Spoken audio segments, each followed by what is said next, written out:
falar um pouquinho sobre o tema restituindo em dias difíceis, dias de crise, dias de luta. Para mim, essa história de Josafá é uma história maravilhosa, né? Fosse pregar para valer aqui, a gente poderia dividir essa mensagem aqui, pelo menos em 3 mensagens, 3 domingos seguidos, de tanta riqueza que você encontra na vida de um homem que aprendeu a depender a Deus. Na verdade, você olha um pouquinho a história de Josafá, o reino já está dividido. Outro dia eu preguei sobre troca de valores, falei de Roboão. Roboão, ali que o reino foi se dividido. Roboão era filho de Salomão, neto de Davi, e depois de Roboão, então, alguns filhos reinaram, né? Veio Abiás, se eu não me engano, e veio Asa, e depois veio Josafá. E o rei Asa era o pai de Josafá, foi um homem que andou com Deus em todos os seus dias, um homem que Deus o abençoou grandemente, porque ele caminhou com o Senhor. E Josafá, filho de Asa, já com o reino dividido, porque eles estavam só com Judá, foram contemporâneos de Acabe. Acabe era aquele rei que ficou com o reino do norte, Israel. Acabe era aquele homem que casou com Jezabel, que se perdeu, que destruiu praticamente Israel, levaram à ruína, a desgraça e depois ao exílio. E do outro lado do reino de Judá não, tinha Josafá, tinha Asa, e depois uma outra geração tinha Josafá, seu filho. Todos dois andaram com o Senhor, e Deus deu grande vitória e grande prosperidade. Irmãos, quando você lê a história, você tem que acreditar, porque foi algo que se viveu. A diferença dos reis que andaram com Deus e a diferença dos reis que não andaram com Deus. Os reis que andaram com Deus tiveram suas nações, suas cidades abençoadas, fortalecidas, economicamente, financeiramente, né? O moral do povo. E até quando os inimigos se levantavam, Deus ia na luta, como nós estamos vendo aqui nessa mensagem. Os inimigos, os moabitas, os amonitas, que eram inimigos do povo de Deus, se reuniram, um exército enorme. Contrataram também os homens da montanha de Seir, né? Porque tinha muito naquele tempo isso, né? Um contratava o outro para invadir Jerusalém, para matar, para roubar, para saquear, para tirar tudo. E os homens de Jerusalém ficaram apavorados, como diz o texto. Os primeiros 5 versículos, nós vemos isso, eles estavam apavorados, porque era uma quantidade imensa de soldados que sitiaram e cercaram Jerusalém para tomá-la. E Josafá, então, a primeira coisa que ele faz quando ele vê aquilo ali como rei, ele se posiciona em oração. Nós lemos aqui até o verso 5, diz que então ele orou ao Senhor. Ele entendeu que ele precisava de oração, que precisava colocar a sua vida. Mas só um homem só ora quando ele crê no Senhor. As pessoas só buscam a Deus quando elas têm realmente fé, no sentido que a oração resolve. Porque se eles não confiarem na oração, eles não vão orar, não vão buscar o Senhor. E Josafá, então, ele faz uma oração. Eu não li a oração dele, porque é uma oração comprida, né? A partir do verso 6, ele vai orando, vai quase até o 12 ou 13 ou mais, pedindo a Deus. Mas um destaque da oração de Josafá, no verso 12 e 13, ele diz: ó nosso Deus, não irás tu julgá-los? Pois não temos força para enfrentá-los, esse exército imenso que vem nos atacar. Não sabemos o que fazer, mas os nossos olhos se voltaram para ti. Então o próprio Josafá, na sua oração, ele fala o que está acontecendo. Ele é claro com Deus. Ele fala da situação que eles estão vivendo. Ele diz: nós não temos armas para enfrentar esses homens. Nós não temos uma estratégia para sair dessa situação. O que nós vamos fazer, Senhor? E a última coisa que ele fala assim: os nossos olhos estão voltados para o Senhor. Eu sei que em dia de festa a gente esquece um pouco de Deus. Não deveríamos. Dias de fartura, nós esquecemos um pouco de Deus. Não deveríamos. Dias de alegria, que nós estamos contentes de ser tanta coisa boa está acontecendo, de prosperidade, de tudo dar certo, parece que a gente ora menos, não é verdade? Não deveria.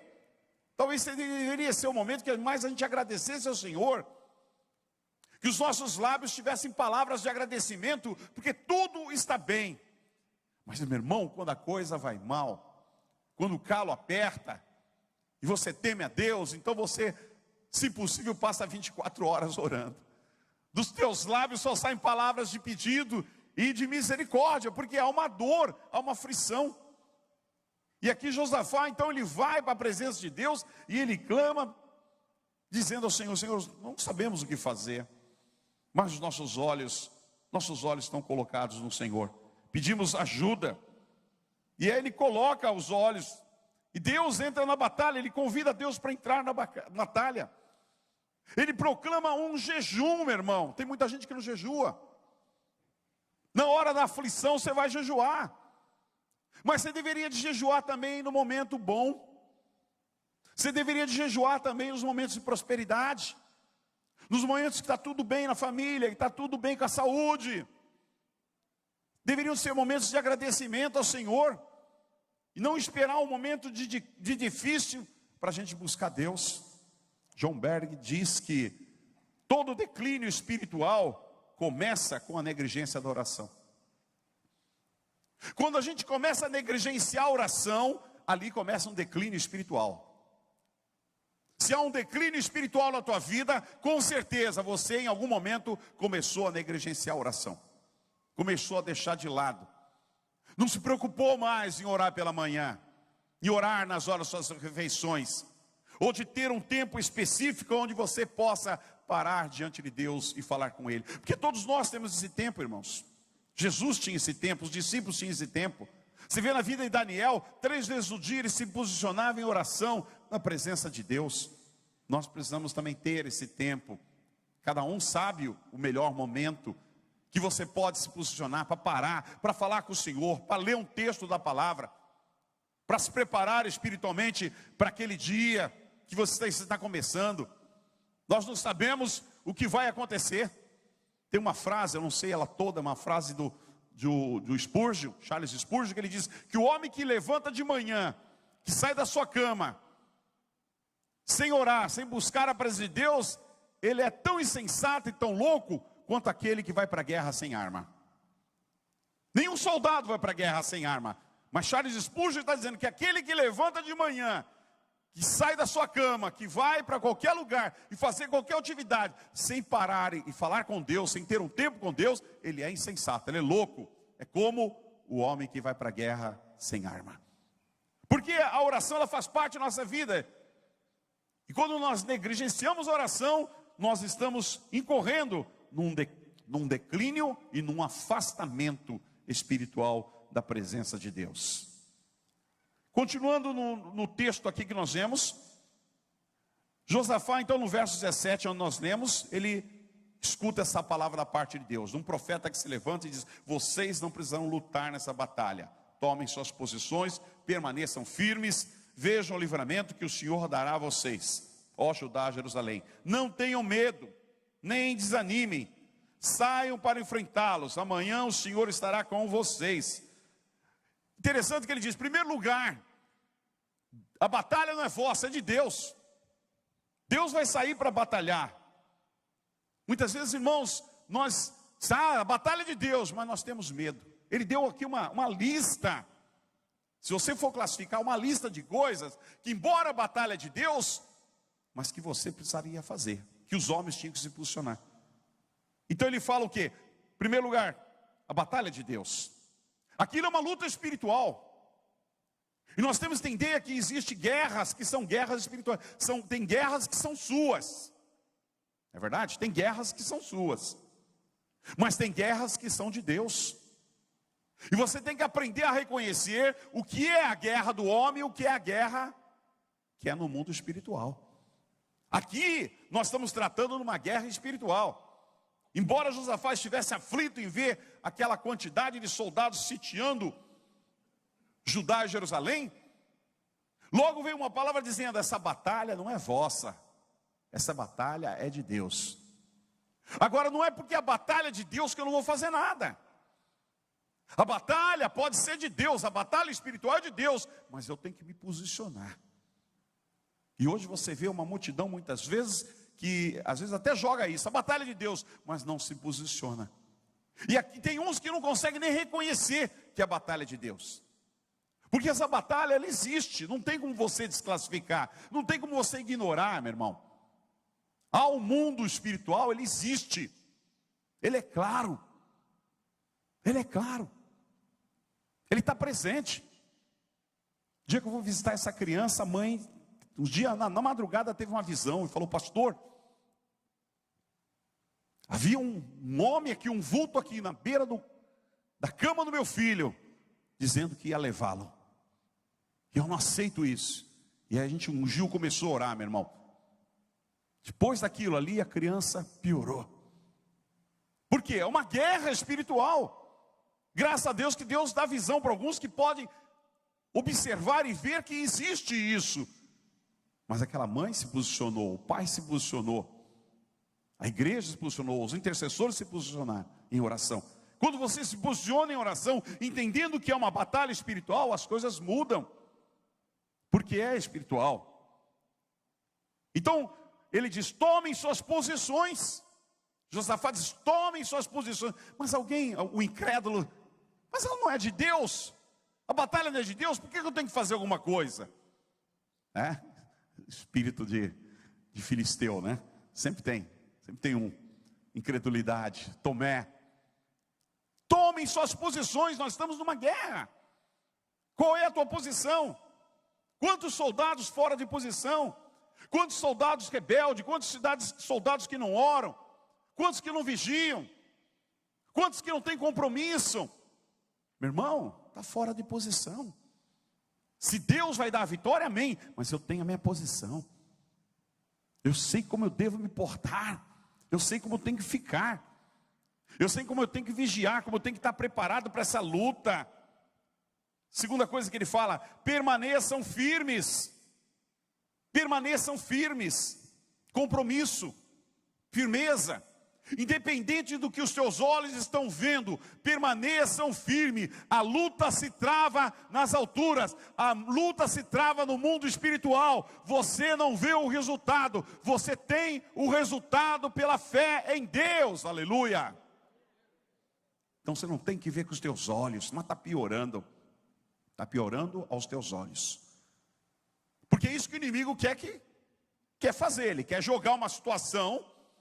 E você vê aquela situação e você desanima. Você tem medo. São as duas armas que ele luta contra você, o medo e o desânimo. Você repare quantas vezes Deus falou isso aqui para Josafá? Não tenham medo nem desanime. Novamente ele diz: não tenham medo nem desanime.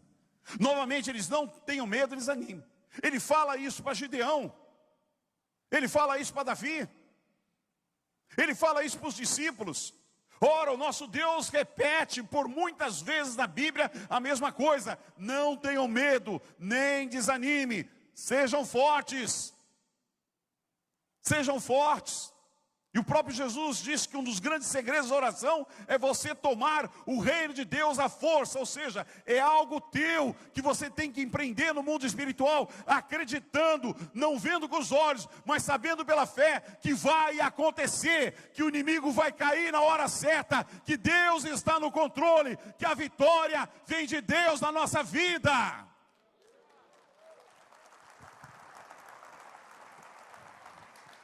Agora, eu preciso tomar minha posição. Eu preciso permanecer firme. Ele diz: veja um livramento. Quantos livramentos Deus traz para nós, não é verdade? Às vezes você murmura porque alguma coisa não dá certo. Você reparou que aquilo pode ser um livramento de Deus? A gente murmura, fala, mas peraí, aquilo não pode ter sido um livramento de Deus? O que aconteceria se fosse em frente? Não tenham medo, se entregue a Ele. O medo te afasta, meu irmão, de fazer coisas grandes. O medo te afasta de ter experiências maravilhosas. Porque eu sempre digo isso: as experiências com Deus, você tem que passar pela dor muitas vezes. Aquele friozinho na barriga, o desafio.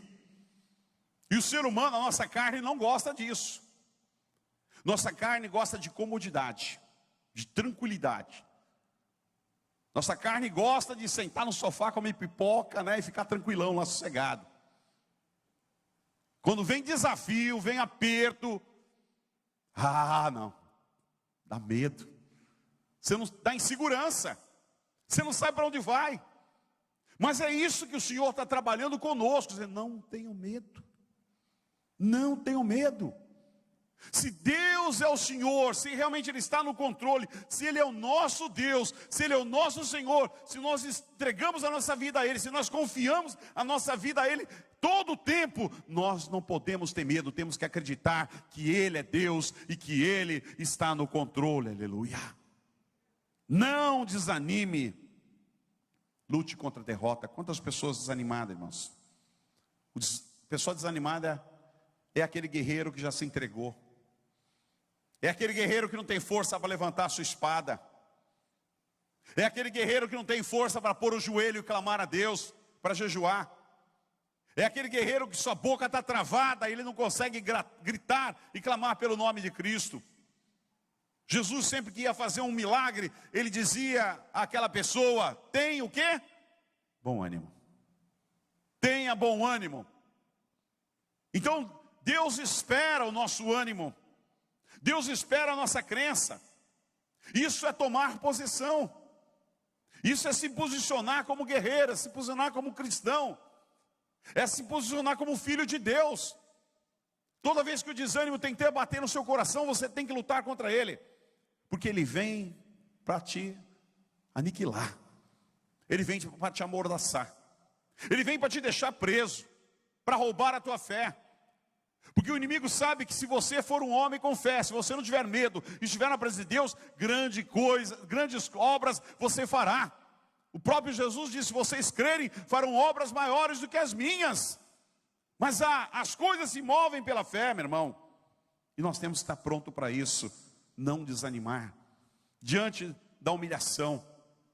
Quantas vezes você tenta alguma coisa e não dá certo, não é verdade? E as pessoas te humilham. É assim. Contei aqui já uma vez que a primeira vez que eu fui na televisão, veio na minha cabeça, vamos lá, falar com o diretor lá. Pegaram o contato e fui eu, um pastor. Lógico que eu não sentei naquela sala, aquele diretor começou a falar das dificuldades, do valor que precisava para fazer programa na televisão, dos equipamentos que tinha que comprar, que tinha que ir nos Estados Unidos comprar os equipamentos. Falei, meu Deus, não tenho nem dinheiro para comprar passagem para os Estados Unidos, imagine comprar os equipamentos. Quando eu saí daquela sala, eu saí arrasado.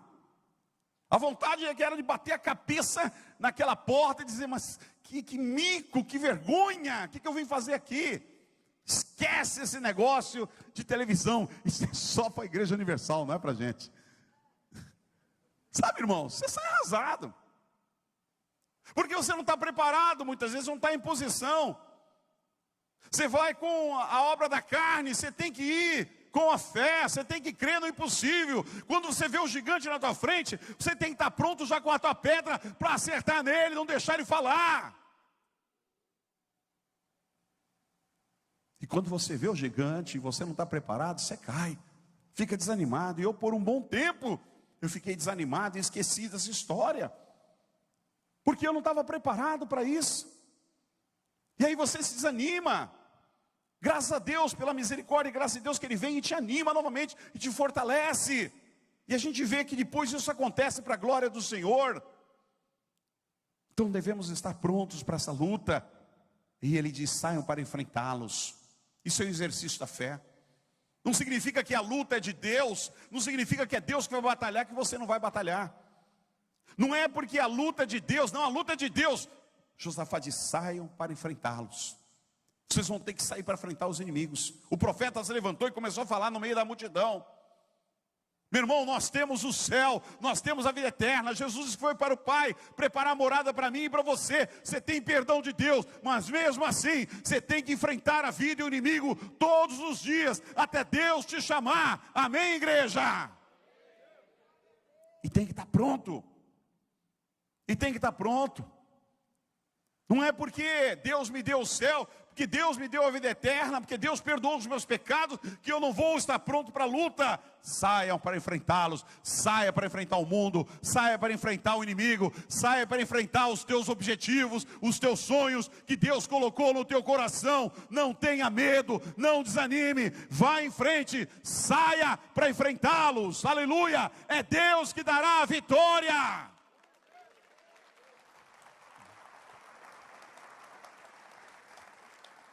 Deus tem a hora, Deus tem o tempo. E Ele vai trabalhar nisso. Ele vai te colocar em situações. Ele vai colocar em situações que é hora de agir. Não é hora de ter medo. Deus me colocou essa situação, eu preciso crer. Eu preciso confiar. Josafá e o povo puseram o rosto em terra, em adoração. E mandou que os levitas levantassem um grande louvor em alta voz. Como é importante a humilhação, irmãos, diante do Senhor.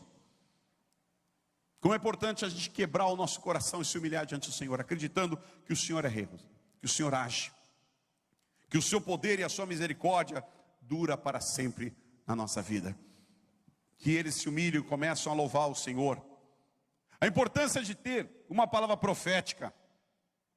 2 Crônicas 20:20 diz: tenham fé no Senhor e vocês serão sustentados. Tenham fé nos profetas do Senhor e terão vitória.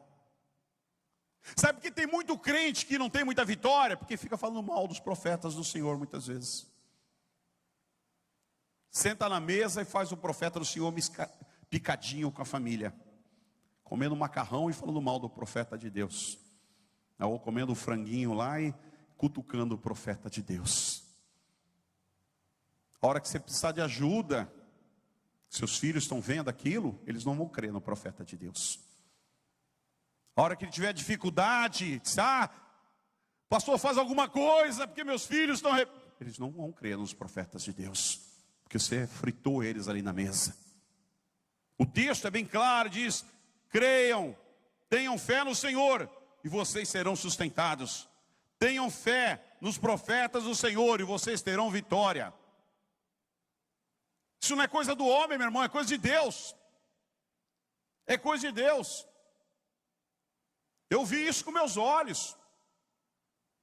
Meu pai não era muito crente. Ia na igreja de vez em quando, mas não era. Mas ele gostava de falar mal de pastor. Eu não sabia que ia ter um filho pastor e um monte de neto pastor. Mas falava mal. E toda vez que ele falava mal, minha mãe tentava refreá-lo. E dizer: não fala isso. Você precisa ter temor de Deus. E aí ele dava risada. Só para ter uma ideia, quando ia um pastor em casa lá, ele não estava, meu pai tinha aqueles estantes antigos, tem dos barzinhos cheios de uísque e tal, aquele negócio todo lá. E aí quando ele chegava lá, ele corria para o barzinho, fazia de propósito para provocar minha mãe. E eu olhava a garrafa de uísque e disse: está faltando. E aí começava a gritar para toda a vizinhança escutar: o pastor veio na minha casa e tomou meu uísque. Bem alto. Para tu ver que cara endemoniado, né? Bem alto. O pastor veio aqui e tomou meu uísque. Minha mãe: Nilton, para de falar isso. Que mau testemunho. Deus vai te julgar por isso. E ele não estava nem aí. Aí passava uma semana, batia o carro. Aí fazia isso novamente, outra semana, acontecia alguma coisa, tinha um desfalque. Trabalhava em banco, me lembro que uma vez teve um desfalque tão grande no banco que ele teve que vender um carro nosso. Na época já tinha 2, 3 carros, teve que vender um carro para poder pagar a conta no banco. E aí foi tomando pancada. Aí quando ele ia falar alguma coisa, minha mãe já só falava assim: fala. Ele murchava assim. Quem conhecia meu pai sabe que não era de murchar, meu pai era bravo pra caramba. Murchava, porque tinha medo. Aprendeu a ter medo, aprendeu a ter temor, por saber que não se fala dos servos de Deus. E aqui Josafá está dizendo: tenham fé em Deus, tenham fé nos seus profetas, porque é aí que vocês vão conquistar as vitórias. Quando as palavras saírem, quando as palavras vierem da boca dele, acredite, confie, porque as vitórias estão vindo do Senhor, não é a palavra do homem, é a palavra de Deus que está chegando até você. Irmãos, foi aquela palavra que salvou o povo, e o povo marchou e cantou ao Senhor. Diz o texto, quando eles começaram a marchar e a cantar, entoar louvores ao Senhor, diz que o Senhor preparou emboscada contra os homens de Amon e de Moabe, e eles foram derrotados. Ou seja, não houve guerra. O povo de Deus apenas louvou e adorou. Marchou, marchar é posição de guerra, estava em posição de guerra. E adoração. Entraram em emboscada, desceu do outro lado da montanha, um espírito de confusão muito grande. de discórdia. Um começou a matar o outro. Um começou a brigar com o outro. E eles começaram a se matar. Meu irmão, aprenda o poder do louvor. É fácil louvar aqui na igreja, porque tem instrumentos, tem uma motivação. Mas esse louvor não tem que ficar só na igreja. Esse louvor tem que ficar na tua casa, tem que ficar na tua boca durante o dia, nas horas mais difíceis que você passa, aquele momento de dor, que não consegue sair nada na tua boca. É naquele momento que você tem que talvez entrar no teu quarto, sair pela rua e abrir a tua boca e louvar e adorar a Deus, sabendo que o Senhor está no controle de todas as coisas. Quando você louva, quando você adora, naquele momento os inimigos estão caindo por terra.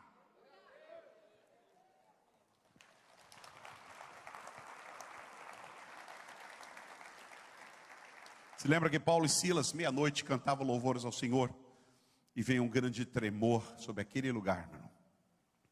Se você reparar o contexto daquela história, diz que eles estavam querendo iniciar uma igreja na região da Macedônia, mas eles não conseguiam. E aquela igreja foi iniciada onde? Na prisão. E o primeiro ato de evangelização não foi pregar. O primeiro ato de evangelização foi louvar, adorar. Dentro da prisão, aquilo quebrou as cadeias. E as pessoas começaram a se converter. A partir dali não parou mais. Então tenha nos teus lábios louvor. Tenha nos teus lábios adoração. Você que tem o privilégio de andar de carro, né? Põe a música, ela começa a louvar. Começa a louvar. Você que está na tua casa, tem o privilégio de estar na tua casa, trabalhar em casa, põe lá 87.9, receba o louvor lá, adore ao Senhor, passe o dia em adoração, meu irmão, porque aquilo vai enchendo o teu coração, aquilo vai te preparando para a guerra, para a batalha, aquilo vai derrubando os teus inimigos. No mundo espiritual já tinha acontecido aquela guerra, os homens não tinham visto nada, mas eles já estavam louvando e adorando e marchando. Os inimigos já tinham caído, já estavam todos mortos. Mas o povo estava esperando a guerra, ainda louvando e adorando. E é assim que acontece. Quando você começa a adorar e a louvar e bendizer o nome do Senhor, os inimigos começam a cair. Você não sabe que caiu, mas eles já estão em confusão, irmão. No mundo espiritual, isso já está acontecendo. Então continue adorando e louvando, porque uma hora tu verás com os teus olhos o resultado deste louvor.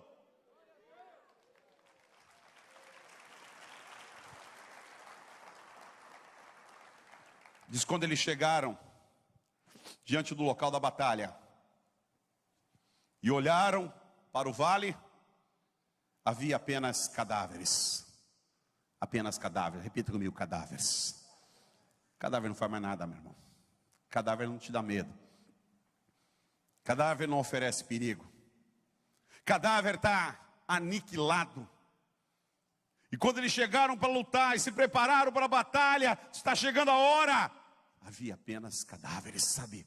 Quando você louva, quando você adora, quando você é um adorador de verdade, quando você é um homem, uma mulher de jejum e oração, meu irmão, quando os inimigos se levantam contra você, eles são futuros cadáveres. São futuros cadáveres, porque na hora certa eles vão secar. Na hora da batalha, na hora do confronto, eles vão cair. Porque Deus está lutando naquela batalha.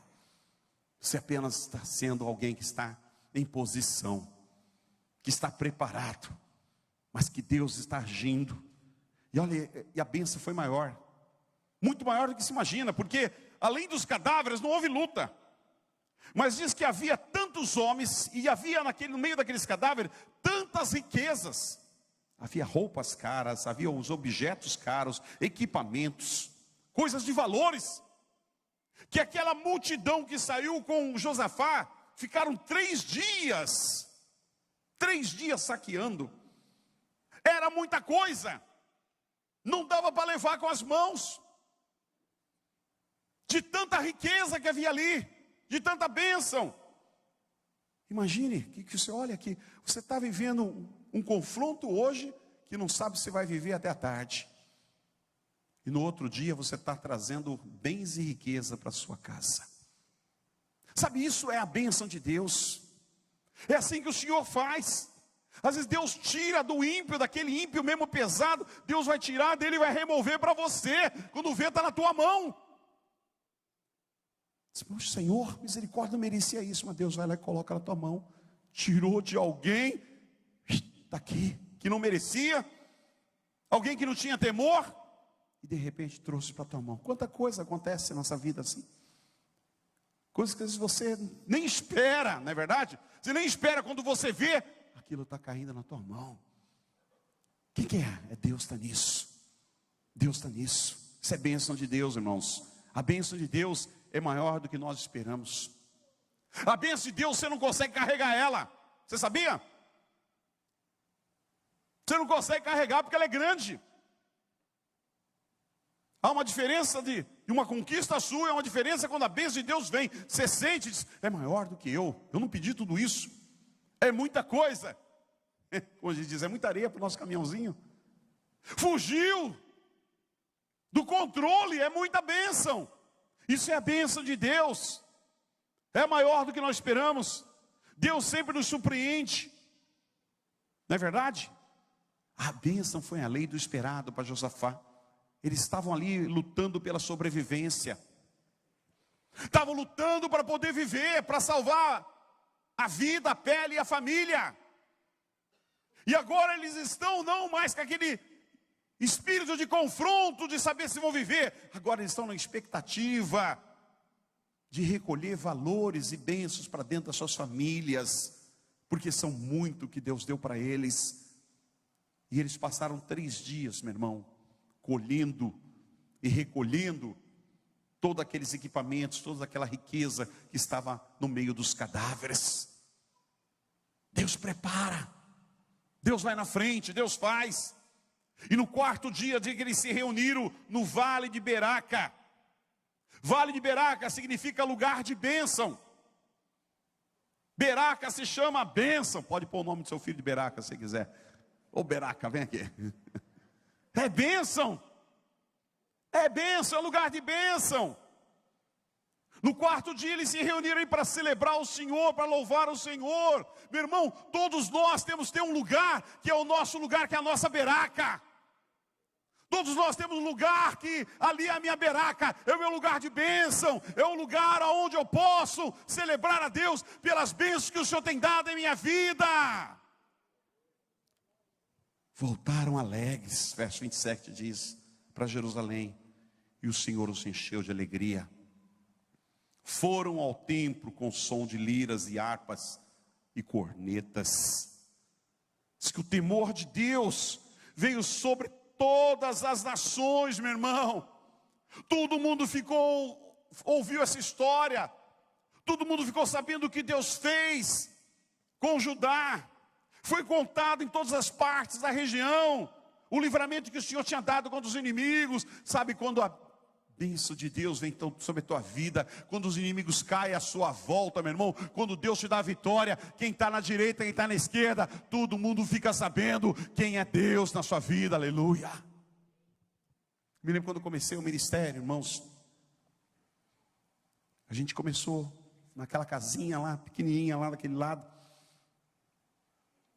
e do lado tinha nós estávamos construindo ainda a igreja, o salãozinho, e tinha uma areazinha ali que era um predinho, tinha uma quitanda, tinha uma sapataria, e o dono ali pôs à venda, e ele falou assim, olha, era bom vocês comprarem, falou assim mesmo, era bom vocês comprarem, porque se alguém comprar e fizer um bar aqui, você vai acabar com a igreja. Eu falei, meu Deus amado, só isso, eu terminei a construção, nem tem dinheiro para terminar. E a gente ia mandar um missionário para o Peru na época, tinha que levantar uma oferta para ele. Nós estipulamos levantar ali, eu acho que $1.000 e $1.500 para aquele missionário, para mandar ele. Na época era muito dinheiro, a igreja era pobrezinha, pequenininha, pouca gente. Irmãos, eu fiz uma campanha com a igreja, levei o pessoal a orar, disse, gente, isso é fé.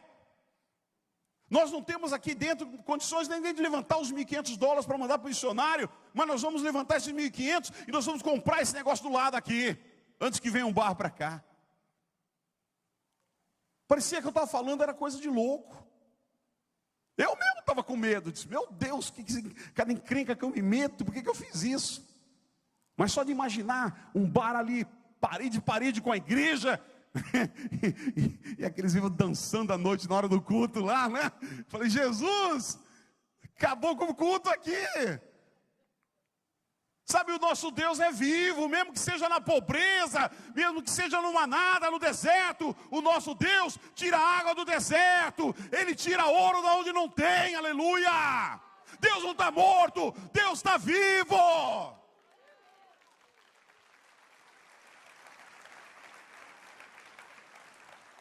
Ah, meu irmão, eu sei que no dia que eu marquei para levantar aquela oferta, só um irmão, eu estava por dentro tremendo, só um irmão que não frequentava a igreja, que de vez em quando ele apareceu lá, e disse, pastor, eu vim trazer minha oferta aqui, ele me deu, quando eu abri o envelope, irmãos, só ele deu os $1.500 para mandar um missionário para o campo, só ele. A igreja se encheu de alegria, e as pessoas foram dando o que tinha, e veio carro, e veio isso, e veio aquilo. Quando eu contei o dinheiro, irmãos, eu estava no outro dia comprando aquela propriedade do lado. Do lado tinha uma japonesa que era dona da quitanda. E aí eu falei para ela, agora tudo isso aqui pertence à igreja. Ela falou assim, olha, esse Deus de vocês é forte, hein? Eu não acreditava que vocês podiam comprar tudo isso não. Mas esse Deus de vocês é muito forte. Meu irmão, o nosso Deus é o Deus do Senhor dos senhores, o Rei dos reis, aleluia. As nações precisam ver o temor de Deus, as pessoas que não creem precisam ver o temor de Deus, e elas vão ver quando Deus manifestar na sua vida, aleluia. O reino de Josafá manteve-se em paz, pois Deus lhe concedeu paz em todas as suas fronteiras. A partir dali, meu irmão, com aquela vitória, Josafá pôde viver em paz com o seu reino em todas as fronteiras. Deus, com certeza, irmãos, tem um lugar onde nós podemos ser a nossa beraca, lugar de bênção, lugar onde nós alcançamos as nossas vitórias para a glória do Senhor, lugar onde os inimigos caem. Mas se lembre que, embora a luta seja de Deus, você tem que estar firme, você tem que estar preparado, você tem que tomar a tua posição no lugar na presença de Deus, e os teus lábios precisam se abrir em posição para louvar e adorar o nome do Senhor. Amém, queridos? Feche seus olhos nesta manhã em nome de Jesus. Eu quero com certeza orar por vocês que estão aqui. Glória a Deus. Quero exaltar o nome do Senhor, bem dizer. Talvez, com certeza, muitos estão passando momentos de aflição. Muitos estão passando momentos de luta, mas você tem um Deus, e eu quero aqui te animar e te fortalecer. Você tem um Deus que é vivo, você tem um Deus que é criador dos céus e da terra, você tem um Deus que te ama. Então tome posição, meu irmão, nessa batalha. Tome posição e comece a adorar e louvar o Senhor. Esteja em posição, porque Deus vai entrar na batalha, e quando Ele entrar na batalha, Ele vai te dar a vitória em nome de Jesus. Ainda que você não veja com esses olhos, no mundo espiritual, já está acontecendo, aleluia. Eu quero te convidar a ficar de pé nesse momento, em nome de Jesus. E aqueles que passam por momentos como esse que eu disse aqui, momentos de dores, momentos de humilhação, que não estão em posição, eu gostaria de convidá-los para estar aqui, se vocês querem estar em posição na presença de Deus. Se vocês querem tomar posições diante de Deus nessa manhã, em nome de Jesus, que vocês saiam do lugar de vocês, fiquem aqui. Nós vamos adorar o Senhor, meu irmão, vamos crer no poder de Deus. Se há pessoas aqui nessa manhã, talvez que não entregaram a sua vida a Jesus, nesta manhã eu te convido a sair do teu lugar e vir aqui entregar a sua vida a Jesus também. Colocar a tua vida no altar dele e dizer, Senhor, minha vida vai para o teu altar. Creia, meu irmão, está sendo humilhado, está doendo, está sofrendo. Tome posição diante de Deus. Ainda que o inimigo seja muito grande, ainda que o exército que vem contra você seja enorme, como diz, incontável, você não tem a menor condição, como Josafá diz, Senhor, nós não temos armas. Senhor, nós não temos como lutar contra esse povo que vem contra nós, mas os nossos olhos estão postos em Ti. Ponha os teus olhos na presença de Deus. Ponha os teus olhos no altar de Deus. Porque no final, meu irmão, Ele que dará a vitória. Ele que lutará por você. E lutar contra Deus, irmãos, é muito difícil. Ninguém luta contra Deus e sai vencedor. Ninguém. Então creia com o teu coração. Confie. Se entregue totalmente a Ele. Se coloque em posição no altar dEle.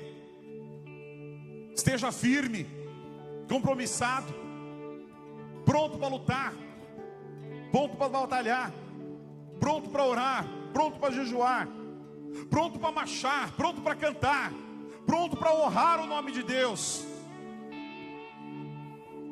E vai para a luta, porque você não está sozinho. A palavra do Senhor diz: maior é aquele que está conosco do que aquele que está no mundo. Aleluia. Vamos louvar o Senhor. A igreja toda, irmãos, em oração. Se derrame diante de Deus nessa manhã. Quero convidar alguns irmãos, alguns intercessores, líderes, pastores, a estarem orando com vocês aqui. Vocês vão receber ajuda de pessoas que vão estar orando com vocês aqui. Vão colocar as mãos nos ombros de vocês e vão abençoar a vida de vocês. Aleluia. Oh, meu Deus, cobre este lugar com sangue. Aleluia. Deus é vencedor, nós o adoramos. Oh, meu Deus. Aleluia. Vitorioso é. Vem sobre este lugar, Espírito Santo. Está, oh, meu Deus. Teu nome infalível és. Os reinos vêm e vão. Teu trono acima estás. Teu nome imutável és. O inferno não prevaleceu e nada irá me impedir. Eu te adorarei.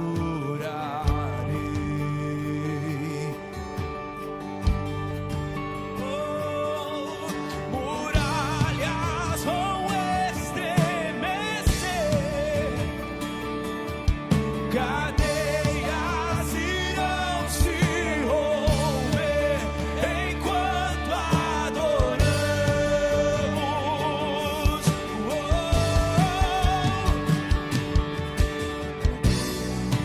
Vitorioso és, na tempestade estás. Teu nome infalível és. Os reinos vêm e vão. Teu trono acima estás. Teu nome imutável és. Vitorioso és. Na tempestade estás. Teu nome infalível és. Os reinos vêm e vão. Teu trono acima estás. Teu nome imutável és.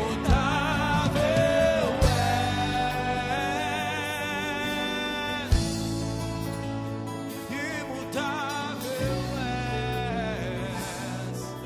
Oh, meu Deus. Tu és o Deus Criador dos céus e da terra. O poder está em tuas mãos. A força, Senhor, está nas tuas palavras, Pai. Por isso nós nos curvamos diante do Senhor nesta manhã, pedindo a tua misericórdia, a tua graça, pelos que têm sido humilhados, pelos que têm passado por dores, sofrimento, angústia na vida, muitas provações, Senhor. Oh, meu Deus, açoites da vida, Pai. Tu és um Deus que age. Tu és um Deus de poder e de glória. Assim como foste naquele dia com o teu filho Josué e todo o teu povo em Judá. Seja, ó Deus, nos dias de hoje aqui, Senhor, sobre a tua igreja, sobre o teu povo, sobre aqueles que sofrem, sobre aqueles que padecem, Senhor, sobre aqueles que não conseguem olhar, Deus, um ar de esperança. Meu Deus, tu és a nossa esperança, tu és a nossa esperança. Que os teus filhos coloquem os olhos em ti, coloque os olhos em ti, com fé, mesmo não vendo nada, mesmo não conseguindo vislumbrar nada lá na frente. Creiam que o Senhor é Deus, creiam que o Senhor é Deus. Ó Deus, que se entreguem a ti, que confiem em ti, e que o Senhor abra o mar para eles, que o Senhor faça um grande milagre na vida dos teus filhos. Abençoamos a tua igreja, abençoamos o teu povo nesta manhã, em nome de Jesus. Que sejam cheios do teu poder, cheios da tua graça e da tua misericórdia, em nome de Jesus, em nome de Jesus, em nome de Jesus. Aleluia.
O Senhor é o Deus de graça, o Senhor é o Deus de misericórdia, meu querido irmão. Por isso tenha nos teus lábios sempre atos de louvor, tenha nos teus lábios sempre prontas palavras de adoração a Ele, de honra a Ele. Porque se você anda com Ele, você caminha com Ele, Ele andará com você. Se achegue ao Senhor e Ele se achegará a você, aleluia. Que o Senhor te abençoe poderosamente nesta manhã, que a bênção, que as mãos do Senhor te acompanhem, que as portas se abram, que você creia pela fé, que você serve um Deus que é vivo, um Deus que tem olhos, um Deus que tem ouvido para ouvir a tua oração, um Deus que tem olhos para te ver, um Deus que tem boca e fala contigo, e um Deus que tem mãos para salvar a tua vida. Que Deus te abençoe nesta manhã, em nome de Jesus. Amém. Amém, meu querido. Deus te abençoe grandemente.